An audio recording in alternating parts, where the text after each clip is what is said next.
इस दौर में यहाँ पत्थरों की बारिश हुई थी। जी हाँ, जिस जगह को आप देख रहे हो वहाँ पत्थरों की बारिश हुई थी। इस वीडियो को पूरा देखिए और अपना राय दीजिए और दूसरों तक जरूर शेयर कीजिए। ये जी आज हम साइड करने आए हैं जद्दा से तकरीबन 150 किलोमीटर आगे मदीना रोड पे। तो सुना था कि एक दौर में पत्थरों की बारिश हुई थी और यही इलाका बताया जाता है। अब इसमें कितनी सदाकत है ये अल्लाह जानता है, लेकिन ये देखें आप पत्थरों को बिल्कुल ऐसे जिस तरह बारिश में ये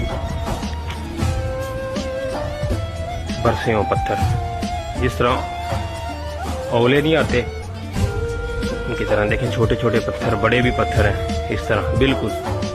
अब इसमें सदाकत कितनी है ये अल्लाह बेहतर जानता है। ये रोड है, ये जद्दा से मदीना की तरफ जा रहा है।